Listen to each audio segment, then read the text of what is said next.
Hello everybody, it's David and Reggie here for another assembly. Reggie, what's the matter? What's the matter? You're feeling a bit that way? Don't worry, that's what this assembly is all about.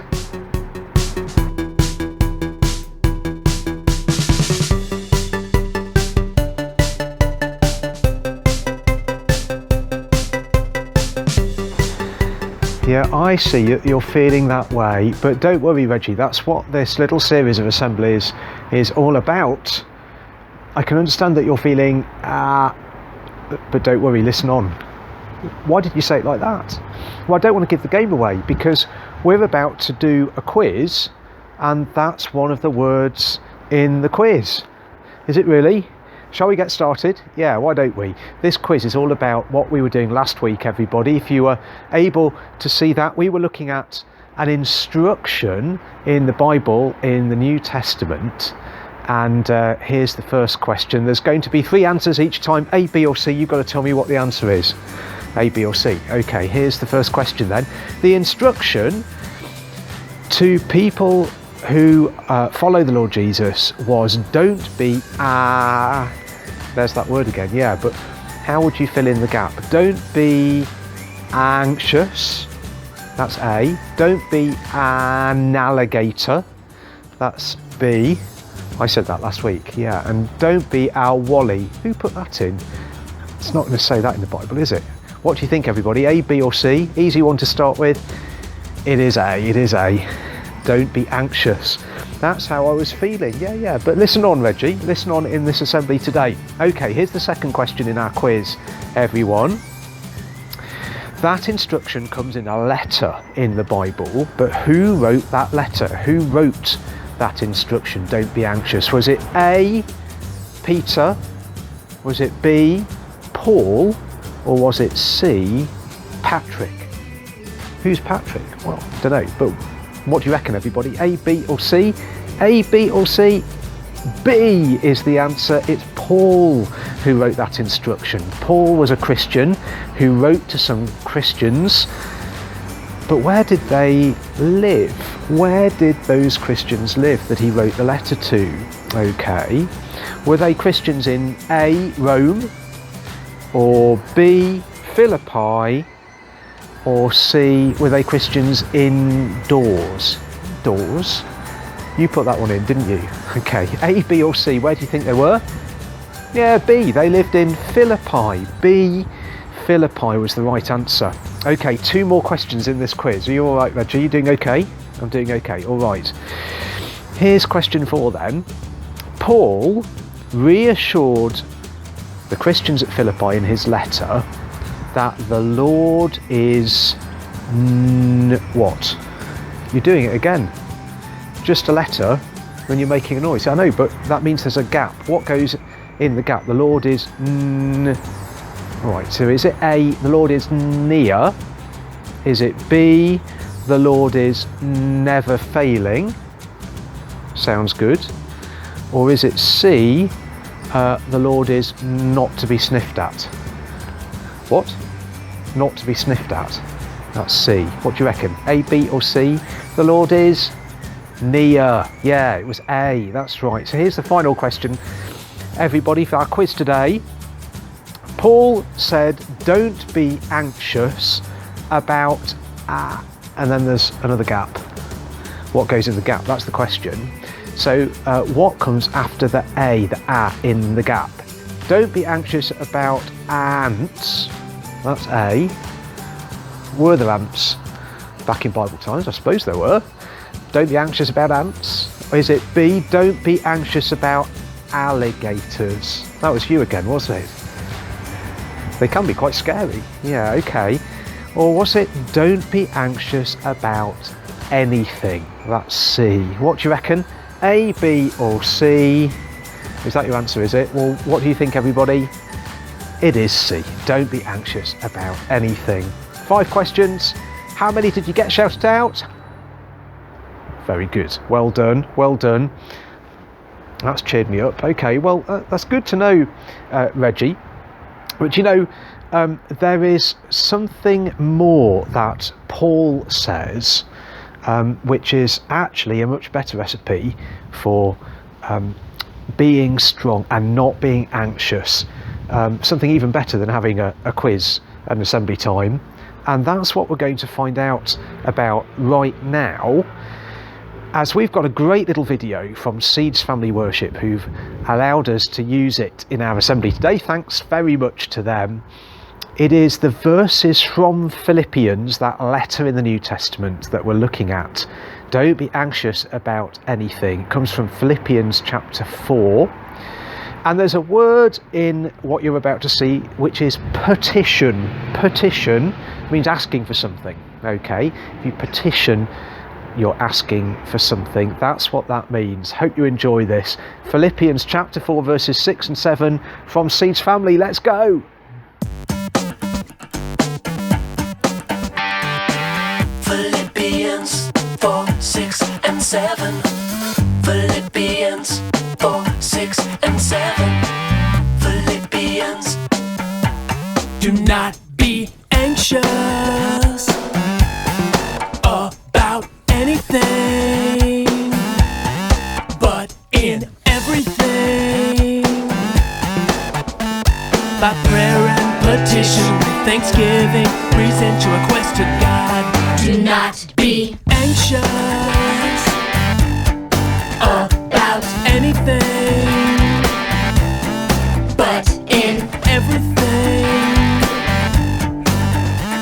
by prayer and petition with thanksgiving, present your request to God. And the peace of God, which transcends all understanding, will guard your hearts and your minds in Christ Jesus. The peace of God, which transcends all understanding, will guard your hearts and your minds in Christ Jesus.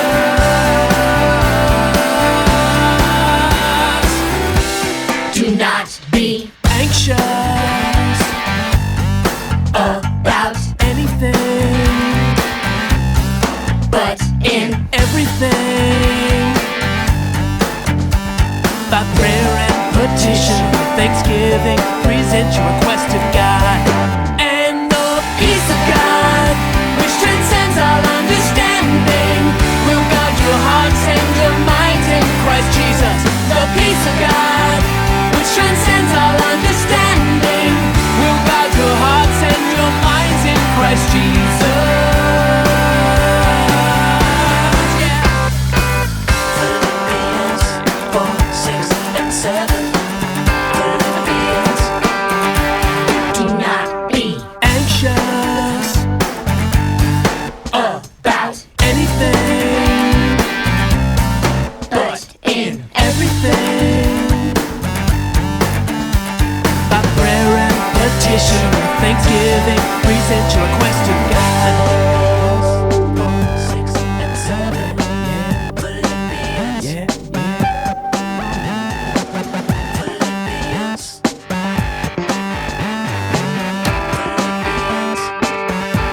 Do not be anxious.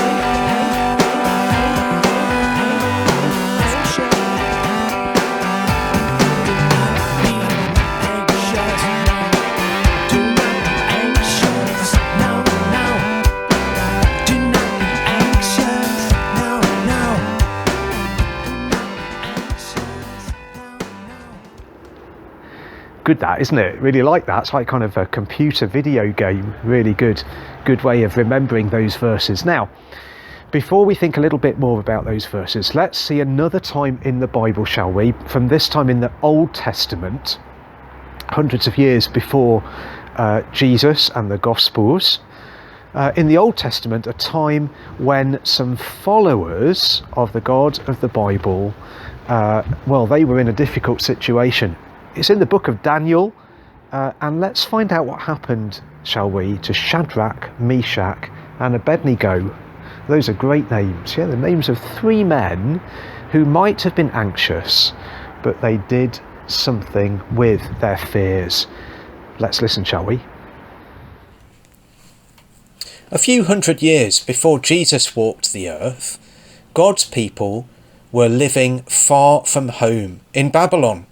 And among them there were three men whose names were Shadrach, Meshach, and Abednego. They loved God very much.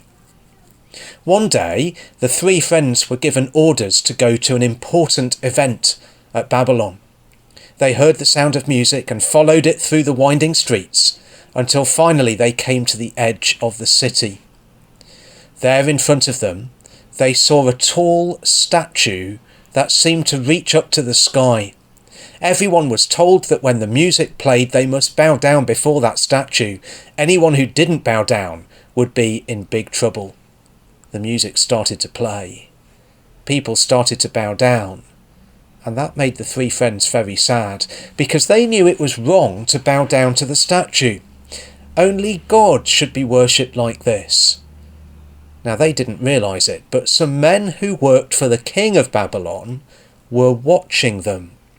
And when they saw that the three friends did not bow down before the statue, the men went at once to tell the king.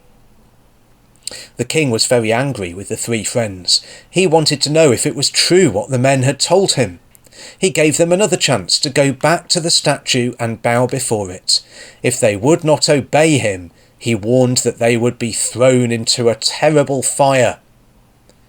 And the three friends answered the king of Babylon, "The true and living God who we serve can save us from the fire.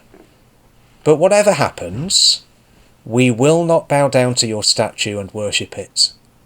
We trust God."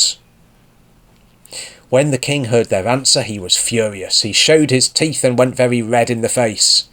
He ordered the fire to be made 7 times hotter, and he sent for his strongest soldiers to tie up the three friends with ropes and throw them into the fire. But something amazing happened when the men entered the fire. Their hands became free from the ropes and they walked around. As the king watched them, he saw another man in the fire who looked like the Son of God. The king could not believe what he was seeing. The men were completely safe. They were not burned at all. He shouted for the three friends to come out of the fire, and as they walked out, everyone saw they were safe. They did not even smell of smoke. Then the king spoke to everyone and said, "The God of Shadrach, Meshach, and Abednego is to be praised. He has kept them safe. They trusted in him. No one else can save like their God, and anyone who speaks evil against their God will be punished." And the three friends were very happy and praised God. After this, the king gave them very important jobs to help him rule over the great city of Babylon. God had kept the three friends safe in the fire, and now he was blessing them again because he loved them. Now you see, Shadrach, Meshach and Abednego, great names from the book of Daniel, they were men who realised that they were in a difficult situation. They didn't know what the future held, but they knew that they could trust God, that God had everything in his control and that hadn't changed. So they knew that when they were thrown into the fiery furnace, whatever happened would be exactly what God wanted to happen, that they could always trust him. Something remarkable happened, didn't it, in the end?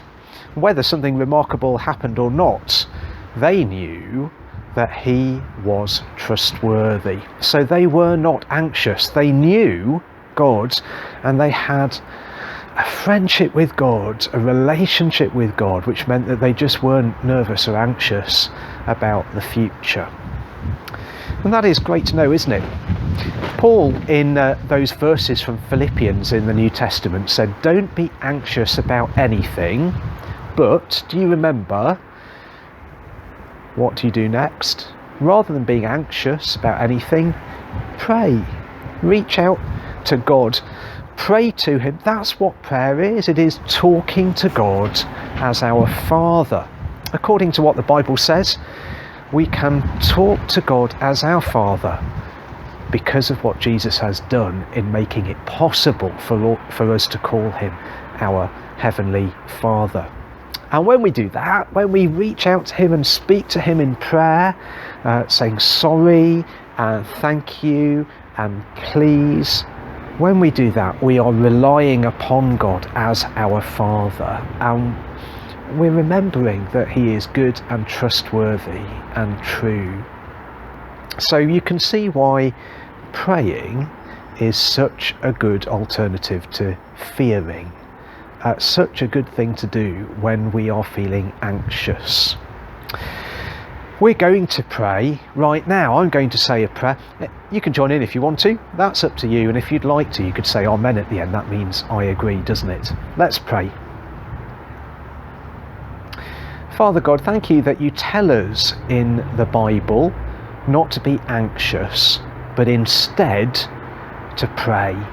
Thank you that you invite us to speak to you as our Heavenly Father at all times, and especially when we're feeling nervous or fearful. Thank you that your Bible says you are always in charge. Amen. Great, everybody. Hope you enjoyed that Seeds Family song and looking at those verses from Philippians. One more assembly on those to come next week. Hope to speak to you then. Until then, have a great week. Bye for now. Bye-bye.